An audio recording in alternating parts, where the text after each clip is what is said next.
Whoa now, can I paint BattleTech even using a makeup sponge? Let's check it out. So I've painted this same exact color scheme already. And as you see, I have these shades of purple coming in from the blue. And the reason I chose to go with this purple is I'm looking at images from nature and from space. And typically, when you look at blues, you see deep shades of purple mixed in. Granted, if I look at this picture of this frog, it goes from a darker rich blue going up to a lighter blue. But I'm looking also at pictures from Neptune, and also we have this butterfly. So I think a lot of this image of the butterfly kind of inspires me, where it goes from that deep purple to the blue. So let's jump into checking out how we're going to paint this.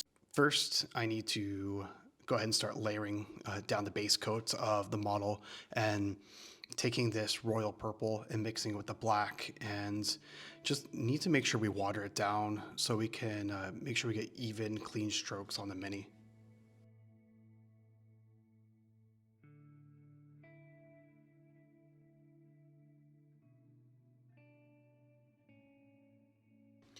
Once you're done and the mini's ready, you can start considering using that makeup sponge. And what's important here is you need to drop that sponge into a thing of water and rinse it out. And this kind of gives the paint a chance to pre-water down, well, not water down, pre-thin down. So when you're applying the first layers of the paint, you're going to have no issues with thick and kind of grimy, thick paint.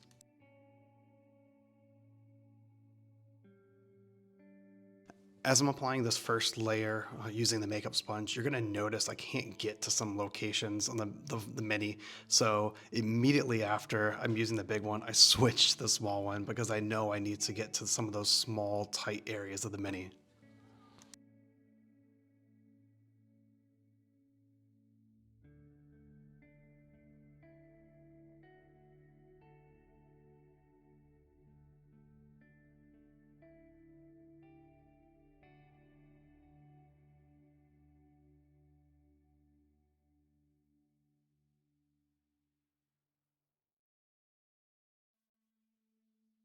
You can see I'm trying to blend the purple with some of this royal blue, and I'm just trying to leave that dark purple in the shades and think about where that light source is coming from, and I really like to leave really deep shadows and shades into my minis, so I'm just trying to cover everything and get kind of the first base of the blues down.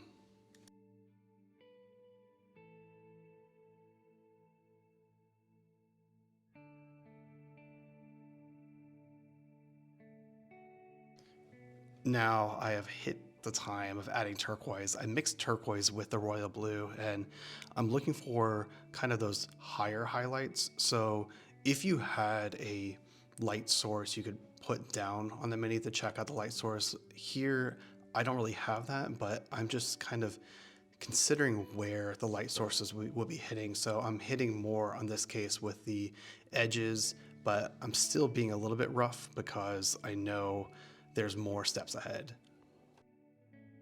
And I think the biggest thing when you're doing this step is just to take your time, and when you're taking the paint onto the sponge, make sure to rub off lots. The higher the color you go up to, you need to take off more paint from the sponge, so you're producing lighter pigments onto the mini the higher you go, because we're trying to think about this as layering, but layering with a very light color. So I feel like this is like a mix of glazing and layering together. I don't know, but I love this technique.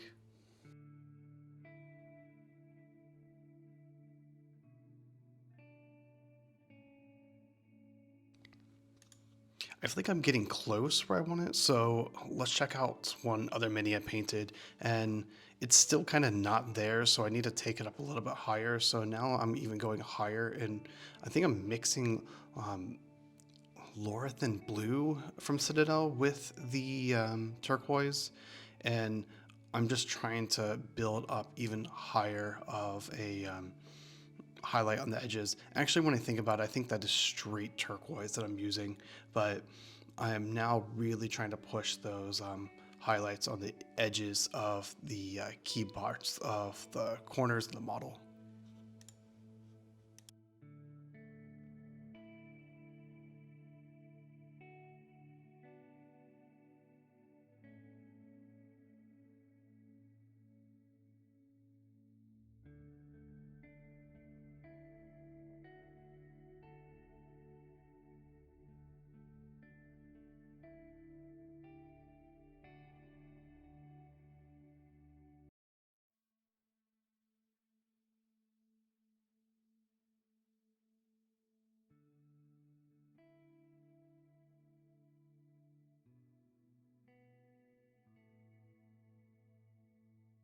I think I'm happy how it's looking.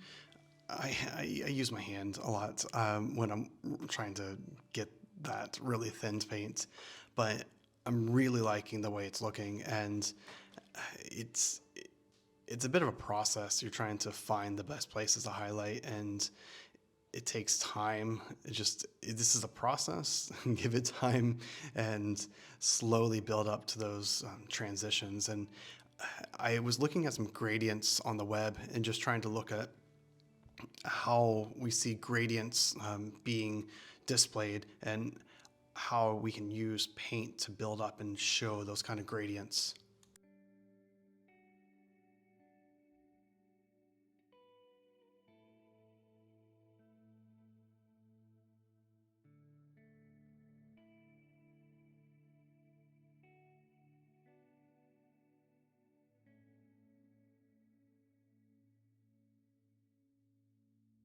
Yeah, I'm liking it. So now as we look at the next stage of painting, we have metals and other highlights. Let me take a second to tell you why I love Clan Sea Fox. Now, I know I can't say this name. This is the Clan Sea Fox Tiburon Khanate. You're gonna laugh. I know I can't say that. Let me sell you on these guys. Not only are they this warrior merchant class dealing and selling things, they're rich and they're able to get some of the best equipment in the Innisphere. Have you seen the Hammerhead Mech? That's all I need to say. The Hammerhead.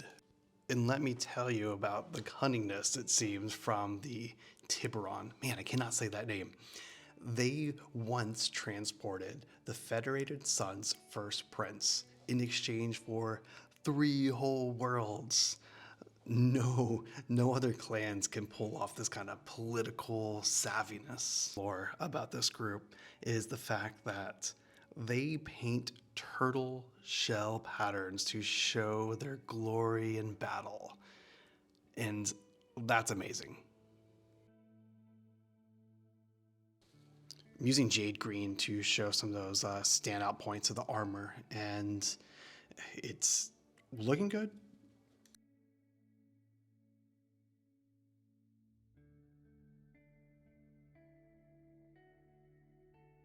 Next, taking Nolan oil and, as we all do, wash the different places of the metal. And I added a lot of metal sections on this, so I like to water down my Nolan oil and so it has a better flow.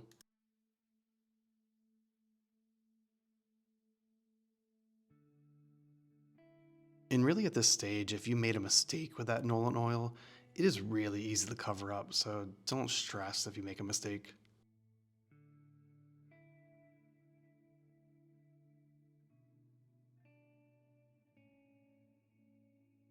Now I'm using Mint Twister from Green Stuff World, and I'm mixing it with that jade green to create the step up highlights. And this is what we call that fat highlight first, or some people call it the chunky highlight.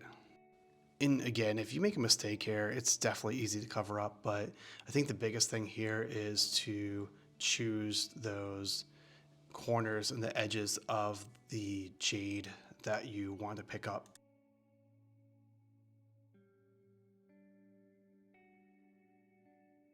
Now I'm going straight into the mint twister, and I'm just trying to make sure I just get the tip of the brush with the paint. And some people stress about putting edge highlights, and usually if you kind of go on the side of the brush and you can let the brush do the work and hit the corners. And what I've realized with some of these BattleTech miniatures, they're a bit soft curved edges. They're a little bit harder to hit those edges. So I've noticed just having that mistake with my own miniatures. You'll see me make that mistake later on where I'm trying to use the edge of one of those panels and it is too soft. So I have to end up either cleaning it up or taking and using the tip of the brush rather than the end.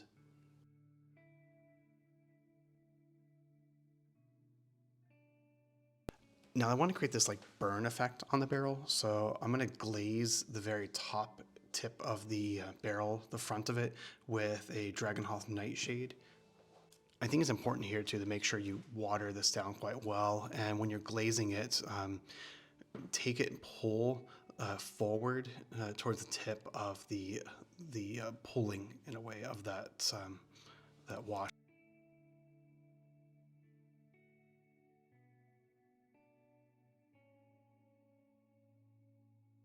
Now I'm going to use this purple and go to the next step. So usually when you see this burn effect, you go from a blue to purple, and then after that I'll go to a red. And I'm just trying to do very, very thin glazes. And when you're doing glazing, make sure you rub off some of the excess paint on a paper and go in with very little paint.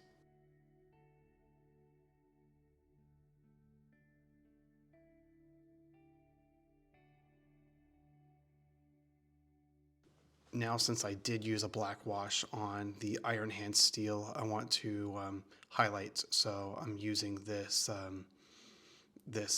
brighter color from Vallejo and wanting to just pick out those edges of the different metals.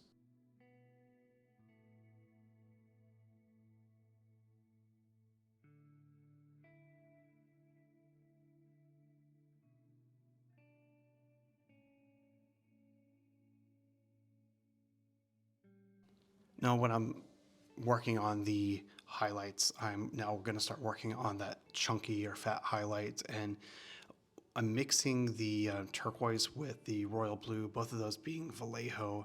And I'm kind of a minimal kind of highlight kind of person. I don't like every single edge. So as I'm doing it, I'm kind of looking at the mini and seeing from the light source what areas would be hit. And I just try picking up those corners and edges that seem logical that they would be highlighted. But I really don't like doing all edge highlights on every single panel. I feel like it looks fake. Next, I go straight in using the turquoise, and I'm trying that again using the side of the brush to create those highlights, and it's hard. A lot of these corners are rounded and it's a bit challenging, so you gotta work with what you got.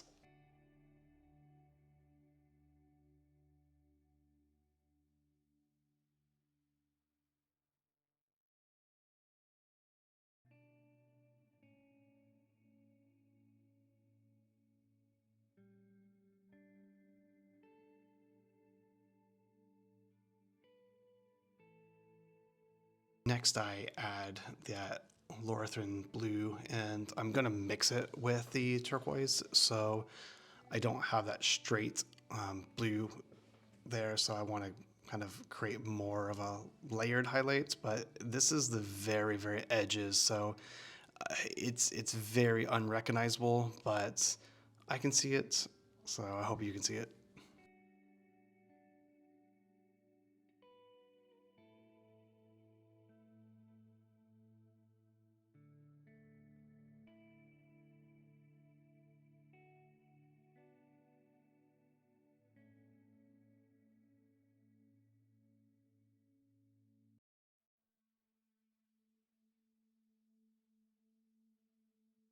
Now I want to kind of make these glow effects on the barrels, and I found some light on the torso, and there's that laser on the above the head, and I typically put white down over some of those areas, and not only on the main areas where the light source is coming from, but some of the pieces next to it and around it, just so whenever I take the fluorescent paint later on, it helps. I can add that glow effect or that light source effect.